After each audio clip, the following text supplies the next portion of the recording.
محرم الحرام اسلامک سنویں سال کا پہلا مہینہ ہے۔ اس مہینے کی 10 تاریخ کو یوم عاشورہ کہتے ہیں۔ 10 محرم یعنی یوم عاشورہ کو 3 کام جو ہمیں کرنے چاہیے، وہ 3 کام کون کون سے ہیں؟ تو آئیے جان لیتے ہیں وہ 3 کام کون کون سے ہیں۔ تاریخ عالم میں یہ دن بڑا ہی اہم دن شمار کیا جاتا ہے۔ دنیا کے بڑے بڑے اہم واقعات اس دن رونما ہوئے۔ نمبر 1، عاشورہ کے دن اللہ نے 7 آسمان کو پیدا کیا۔ نمبر 2، عاشورہ کے دن آسمان سے پہلی بارش، پہلی رحمت نازل ہوئی۔ اور نمبر 3، عاشورہ کے دن اللہ نے کرسی اور قلم کو پیدا کیا۔ نمبر 4، عاشورہ کے دن اللہ نے پہاڑوں اور سمندروں کو پیدا کیا۔ اور نمبر 5، عاشورہ کے دن حضرت آدم علیہ السلام کی توبہ قبول ہوئی۔ اور نمبر 6، عاشورہ کے دن حضرت نوح علیہ السلام کی کشتی کنارے لگی۔ اور نمبر 7، عاشورہ کے دن حضرت ابراہیم علیہ السلام کو خلیل اللہ کا لقب جلیل ادا کیا گیا۔ نمبر 8، عاشورہ کے دن حضرت ابراہیم علیہ السلام کا نار نمرود گلزار ہوئی۔ نمبر 9، عاشورہ کے دن حضرت یونس علیہ السلام مچھلی کے پیٹ سے نکلے۔ نمبر 10، عاشورہ کے دن سلیمان علیہ السلام کو بادشاہت ملی۔ نمبر 11، عاشورہ کے دن حضرت موسیٰ علیہ السلام جادوگروں پر غالب ہوئے۔ نمبر 12، عاشورہ کے دن حضرت موسیٰ علیہ السلام نے بنی اسرائیل کے لیے دریا سے راستہ بنوایا۔ نمبر 13، عاشورہ کے دن فرعون اور اس کا لشکر ڈوبا۔ نمبر 14، عاشورہ کے دن حضرت ابراہیم، حضرت عیسیٰ اور حضرت موسیٰ علیہ السلام پیدا ہوئے۔ نمبر 15، عاشورہ کے دن حضرت یوسف علیہ السلام کو کنویں سے نکالا گیا۔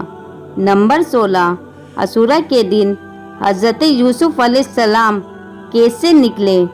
نمبر 17، عاشورہ کے دن حضرت یعقوب علیہ السلام کی آنکھوں کی روشنی واپس آئی۔ نمبر 18، عاشورہ کے دن حضرت یعقوب علیہ السلام کی اپنے بیٹوں سے بہت وقت بعد ملاقات ہوئی۔ نمبر 19، عاشورہ کے دن حضرت ایوب علیہ السلام کو بیماریوں سے شفا ملی۔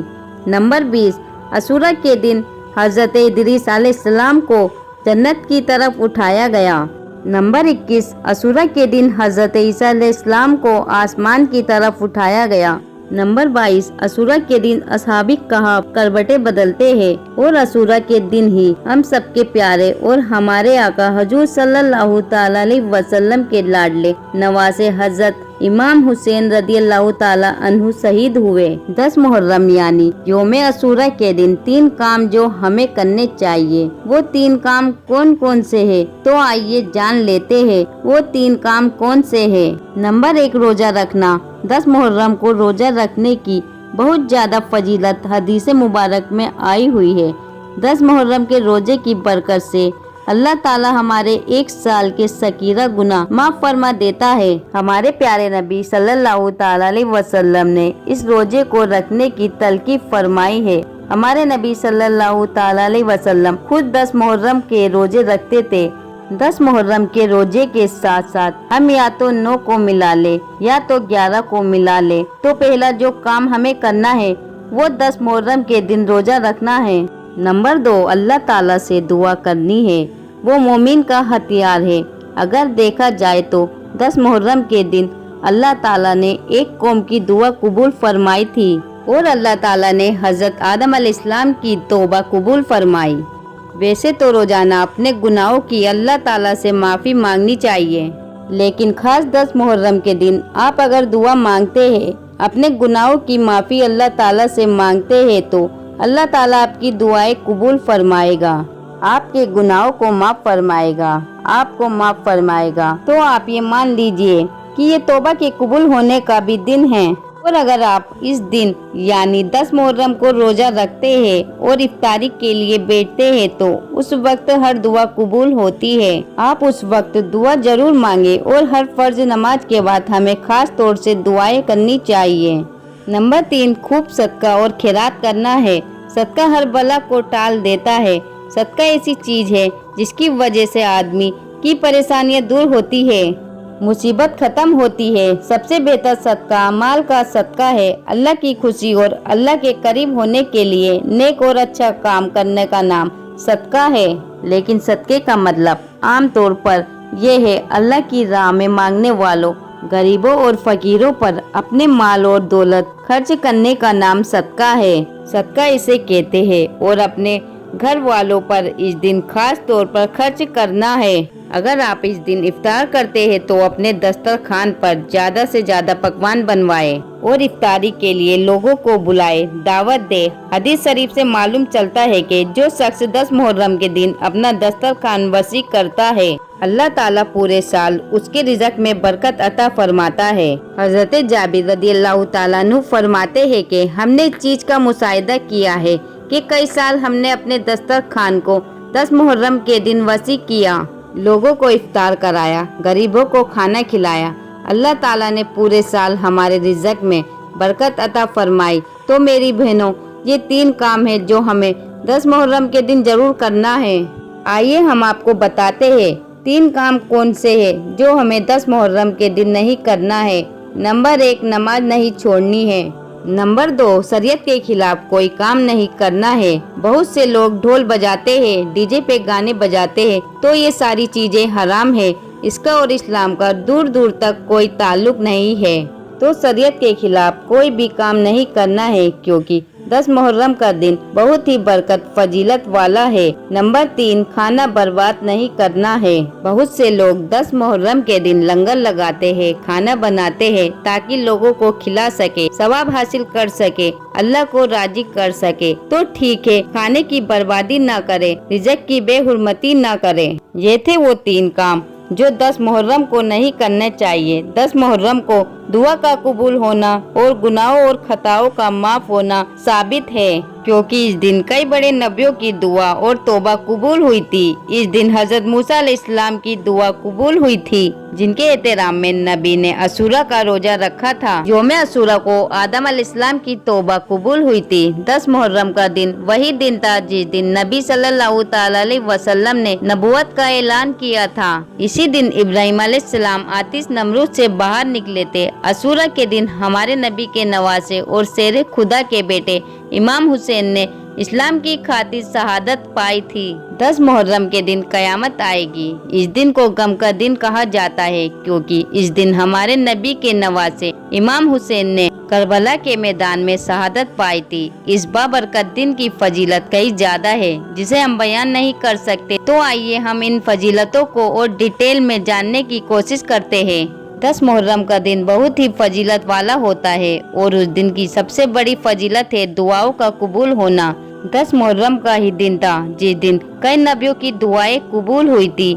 इसलिए आप ये रहमत और फजीलत वाले दिन को अल्लाह से खूब रो रो कर दुआएं मांगे, तौबा कबूल होगी।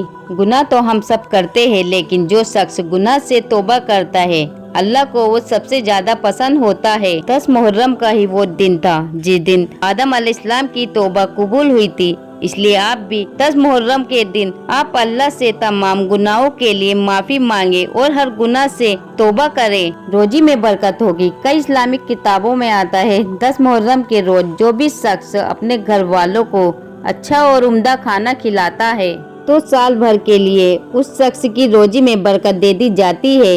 ऐसे में कई किताबों में ये भी आया है कि अशूरा के दिन किसी गरीब को भर पेट खाना खिलाया जाए तो इससे भी रोजी में बरकत होती है। इस दिन रोजा रखने में ढेर सारा सवाब मिलता है। 10 मुहर्रम के दिन रोजा रखने से ढेरों सवाब हासिल होता है, क्योंकि रमजानुल मुबारक रोजे के बाद सबसे ज्यादा फजीलत वाले रोजे 10 मुहर्रम के ही है। तो आप पूरे मुहर्रम के महीने में रोजा रख सकते हैं, लेकिन 9-10 का रोजा सबसे ज्यादा अहमियत और फजीलत रखता है। इस दिन नफिल नमाज पढ़ने से खूब नेकियां मिलेंगी। अशूरा के दिन की जाने वाली सबसे अफजल इबादत में 10 मुहर्रम की नफिल नमाज का सवाब सबसे ज्यादा है। इस दिन नमाज अदा करने से ढेरों सवाब और नेकियां हासिल होती है। ये काफी लोग जानना चाहते थे कि वो भी मुहर्रम के बरकत महीने में अल्लाह की इबादत करके ढेरों अजर और सवाब हासिल कर सके। इस्लाम के 4 सबसे अहम और अफजल महीनों में से एक मुहर्रमुल हराम का मुबारक महीना भी शामिल है, जिसकी फजीलत आम महीनों के मुकाबले कई ज्यादा है। मुहर्रम में गुनाहों का माफ होना, ढेरों सवाब हासिल होना, हजारों नेकियां मिलना और दुआओं का कबूल होना भी शामिल है। मुहर्रम के महीने में दुआएं कबूल होती है, क्योंकि इस महीने में कई बड़े नबियों की दुआएं और तौबा कबूल हुई है, जिसमें आदम अलैहिस्सलाम से लेकर मूसा अलैहिस्सलाम शामिल है। मुहर्रम में कुरान की अफजल सूरतों, आयतों और दुआओं को पढ़ना चाहिए। साथ ही साथ नफिल नमाज को अदा करके आप इस बाबरकत महीने की फजीलतों को हासिल कर सकते हैं। यूं तो ऐसी बहुत सी इबादतों और दुआएं मौजूद है जिन्हें आप मुहर्रम के महीने में पढ़ सकते हैं। चलिए कुछ अफजल इबादतों को जान लेते हैं, जिनको पढ़ लेने से काफी ज्यादा सवाब मिलता है। मुहर्रम में पढ़ने वाली चीजें: अशूरा की नमाज पढ़े, तहज्जुद की नमाज पढ़े, सलातुल तस्बीह की नमाज पढ़े, तिलावत कुरान करे, सूरह यासीन की तिलावत करे, सूरह मुल्क पढ़े, सूरह बरकत की आखिरी 2 आयतें जरूर पढ़े, जुम्मे के दिन सूरह जुम्मा पढ़े, मगरिब की नमाज के बाद सूरह मुजम्मिल पढ़े, आयतुल कुर्सी का विर्द करे और दरूद शरीफ का विर्द ज्यादा से ज्यादा करे। ये थी कुछ कुरान मजीद की सूरतें, आयतें और अफजल नमाजें जिनको अदा करना मुहर्रम के महीने में पढ़ना मुस्तहब माना जाता है। हम उम्मीद करते हैं कि आपको आज की हमारी इस वीडियो में हमने जो बताया वो समझ आ गया होगा। अगर आपको ये वीडियो पसंद आई है, आप इस वीडियो को लाइक करें, सब्सक्राइब करें, बेल आइकन को दबाएं। मिलते हैं इंशाअल्लाह ताला एक नई वीडियो के साथ। अल्लाह हाफिज।